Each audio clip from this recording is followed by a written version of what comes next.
BRR local news కి స్వాగతం. నెల్లూరు జిల్లా కోవూరు నియోజకవర్గం కోవూరు ICDS ప్రాజెక్ట్ నందు జాతీయ మహిళా కమిషన్ మరియు జాతీయ న్యాయ సేవాధికారుల సంస్థ ఆధ్వర్యంలో వేదాంత సమాధాన్ మహిళా న్యాయ విజ్ఞాన సదస్సు కార్యక్రమం జరిగింది.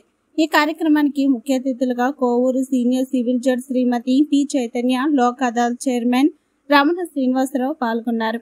ఈ సందర్భంగా లోక్ అదాలత్ చైర్మన్ రమణ శ్రీనివాసరావు మహిళా సాధికారతపై, మహిళల హక్కులపై, పిల్లల సంరక్షణపై, మహిళా చట్టాలపై, ఆడపిల్ల మగపిల్లవాడు ఇద్దరు సమానమై పలు సూచనలు అందజేశారు. ఈ కార్యక్రమంలో శ్రీమతి స్వరూప, న్యాయవాదులు ప్రశాంతి, రాంబాబు, ICDS CDPO జ్యోతి, అధికారులు, సూపర్వైజర్లు, అంగన్వాడీ టీచర్స్, వర్కర్స్ పాల్గొన్నారు. మరియు అప్పుడే పాలించే తల్లుల కోసం ప్రధాన మంత్రి మాతృవందన యోజనని ప్రారంభించారు. దీని ప్రకారం ప్రతి ఒక్క స్త్రీకి 6,000 ఆర్థిక సహాయం చేస్తారు. మొదటిగా గర్భిణి అని తెలిసినప్పుడు 1,000 రూపాయలు, తరువాత 6 నెలలు గర్భిణిగా ఉన్నప్పుడు 2,000 రూపాయలు, మరియు శిశువుకి జన్మనిచ్చిన తర్వాత ఇంకో 2,000 రూపాయలు, ఆ తర్వాత ఇంకొక 1,000, ఇలా క్రమక్రమంగా 6,000 ఇస్తారు. ఇంకొకటి, అప్పుడే పుట్టిన శిశువుకి మరియు తల్లికి పౌష్టికాహారాన్ని ఇవ్వడం, దాంతోపాటు వైద్య సదుపాయం కల్పించడం, టీకాలు వేయడం అది చేస్తారు. ఈ విధమైన అంతేకాకుండా ఆర్థికంగా వెనుకబడి ఉన్న వారికి సొంత ఇంటి కల నెరవేరడానికి స్వతగ్రహాన్ని, ఇప్పుడు ఎవరైతే అమ్మాయికి పెళ్ళైన తర్వాత ఇబ్బంది పడతారో వారు సాల్వ్ చేయడానికి వచ్చిన చట్టాల గురించి మాట్లాడుతున్నాం. గృహహింస చట్టం, దీని గురించి అందరూ తెలుసుకోవాలి. ఎందుకంటే పెళ్ళైన తర్వాత అతని అత్తవారింట్లో కుటుంబ సభ్యులు ఎవరైనా ఇబ్బంది, లైంగికంగా, శారీరకంగా, మానసికంగా, ఆర్థికంగా ఇబ్బందులకు గురి చేస్తే వారి పైన లేదా కుటుంబ సభ్యులు లేదా ఎవరైనా స్వచ్ఛందంగా ఉంటుంది. కనుక పిల్లలని పనిలో పెట్టుకునే వాళ్ళు కూడా నేరం చేసినట్లే.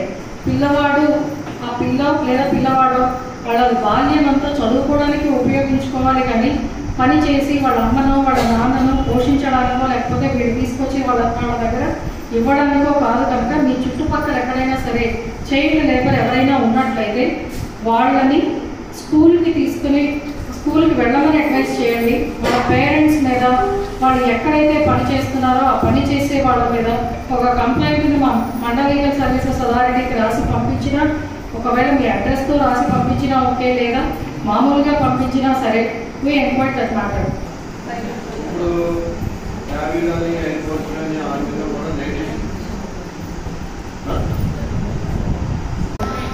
అందువల్ల ఇంట్లో పెంచేటప్పుడు అబ్బాయి అయితే పోలీసు అమ్మానం, అమ్మాయి అయితే మాట్లాడతాం, అమ్మాయి మాట్లాడుకుంటాం, అదేంటి అబ్బాయిలా మాట్లాడతారేంటి అని అనుకోవడం. ఇద్దరినే సమానంగా పెంచాలి. అమ్మాయి అయినా అబ్బాయి అయినా డిసిప్లిన్, క్రమశిక్షణ పెంచాలి. అబ్బాయి అయితే పోలీసు అమ్మానం, అలాగా ఆ వివక్ష ఇంట్లో చూపించుకోవడం. ఆ తేడా చూపించడం వల్ల ఈ నిజంగా పోలీసు అమ్మానుకుంటాడు.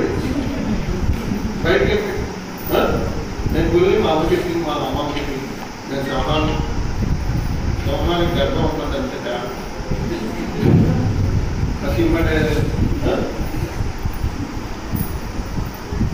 అలాగా పిల్లల్ని ఇద్దరినే సమానంగా పెంచాలి. అమ్మాయినా అబ్బాయినా సమానంగా పెంచాలి. ఇంట్లో మనం సమానంగా చూస్తేనే రేపొద్దున సమాజంలో కూడా మనల్ని అమ్మాయినా అబ్బాయినా సమానంగా పెరుగుతారు. కలెక్టర్లు 3 మంది లేడీస్ ఉన్నారు కదా. ఇప్పుడు ఈ కార్యక్రమమే లేడీస్ కార్యక్రమం. ఈ లేడీస్కి సంబంధించి ఇన్ని ప్రయోజనాలు ఉన్నాయి చట్టంలోని, గవర్నమెంట్ పథకాల్లోని.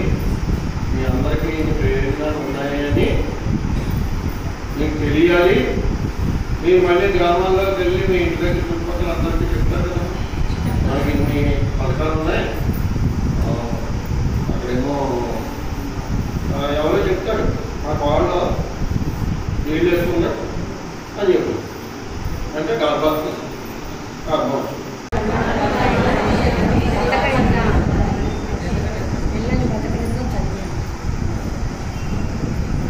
అంటే ఆడపిల్లలని